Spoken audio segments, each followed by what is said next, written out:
सरकार के कुछ व्यक्तियों के द्वारा 2022 के शिक्षकों के स्थायीकरण रोके गए हैं और बहुत बड़ा दुर्भाग्य है कि जालोर जिले से करीब एलिमेंट्री और माध्यमिक शिक्षा के अंदर 700-800 लोगों के ऊपर प्रतिकूल टिप्पणियां की गई। हमारी महिला बहनें भी यहाँ आई है, वो भी अभी इस मंच के माध्यम से आपको अवगत करवाएगी कि 2-2 साल 3-3 साल होने के बाद में जानबूझकर सरकार के द्वारा उनका स्थायीकरण और वेतन नियमितीकरण रोका जा रहा है। बहुत बड़ा दुर्भाग्य है कि एक शिक्षक बहुत लंबी परीक्षा पास करने के बाद अपनी नौकरी में आता है, मात्र 20-21 हजार रुपए में वो सैलरी में कैसे काम करेगा। उसका 3-3 साल का वेतन रोका जा रहा है। वो अपने परिवार का पालन पोषण किस प्रकार से करेगा।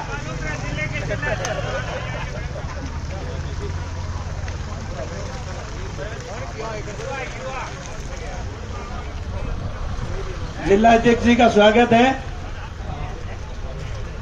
चुतराराम जी, आप थोड़ा फिर तो मेरा आपसे ये निवेदन था कि हमारे बहुत सारे साथी यहाँ एहसास लेके आए हैं कि प्रदेश के लोग आएंगे, सरकार के सामने हमारी बात रखेंगे। ये बात मेरी कहने की तो जो प्रॉब्लम में नहीं है, जो प्रताड़ित नहीं है, उनके लिए तो ये कुछ भी नहीं है। लेकिन जो लोग निर्दोष है, 10 झेल रहे हैं, उनको और उनके परिवार को पता है कि कितना बड़ा उनके ऊपर आघात किया जा रहा है। एक महिला शिक्षिका ने मेरे को फोन किया कि सर हम एसओजी के धक्के खा के आ गए, बीकानेर के सामने धक्के खा के आ गए, और सिर्फ उसकी टीम ने जो जांच दल बिठाया था, उस टीम ने आपसी द्वेषता के कारण इतना लिख दिया कि इसके डिग्री सही नहीं है, और उसी विद्यालय की जो दूसरी डिग्रियां हैं वो सही है।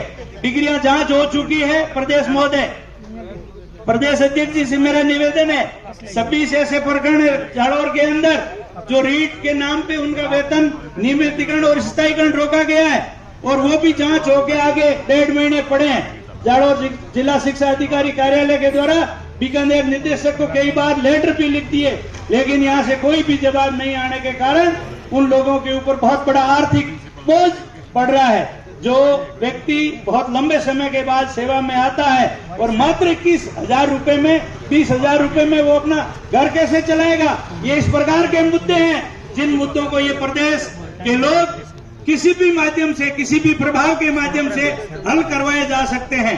उन मुद्दों को मैं आपके सामने प्रस्तुत कर रहा हूँ। हाँ, कुछ लोगों के ऊपर एफआईआर गलत हुई है और कुछ लोगों के ऊपर सही भी हो गई है। वो हालांकि मुद्दा लंबा है, लेकिन मेरा ये मानना है सरकार लेवल से, शिक्षा मंत्री लेवल के कार्यालय से, या प्रदेश के जो शिक्षा सचिव है या मुख्य शासन सचिव है, उन लोगों से मिलकर हमारी एक बात है वो रखी जाए। दूसरा मुद्दा हमारा ये है कि 2007 और 8 के जो शिक्षक हैं वो वेतन एक त्रुटि, जो लिपिकीय त्रुटि है, 11,000 और उनको कुछ वेतन मिल रहा है जबकि 12,000 मिलना चाहिए। पर मंथ 900 रुपए का वेतन का अंतर है। बहुत बड़ी एक वेतन की विसंगति है। पूरे राजस्थान के अंदर प्रबोधक और शिक्षक जो 2007 और 8 में लगे थे, उनका वेतन उनके बाद में, उनके जो पहले लगे उससे भी कम है। ये बहुत बड़े ज्वलंत मुद्दे हैं। इन मुद्दों को हमें किसी भी माध्यम से सोल्व करवाना चाहिए, और यहाँ पर वही लोग ज्यादातर आए हैं जो इन समस्याओं से पीड़ित है। हालांकि एक सरकार लेवल का लेटर भी लिखा था, उसके अंदर कनिष्ठ और वरिष्ठ का एक गालमेल कर दिया अफसरों के द्वारा। कई जगह कोर्ट के भी आदेश आ गए हैं और फिर भी सरकारें नहीं कर रही है। कई ऐसे विद्यालय हैं जहां पर उस त्रुटि को सुधार भी कर दिया, और कई ऐसे विद्यालय है, लगभग 90% विद्यालय है जहां पर इस त्रुटि का सुधार नहीं किया गया है।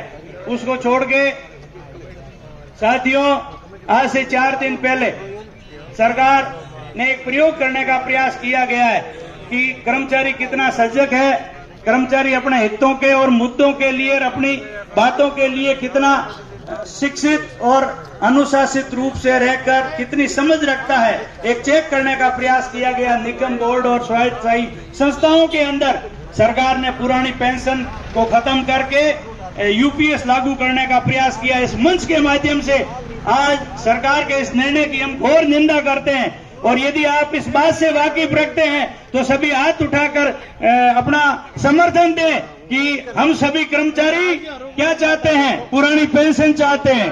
क्या चाहते हैं? Only for OPS. साथियों, ओनली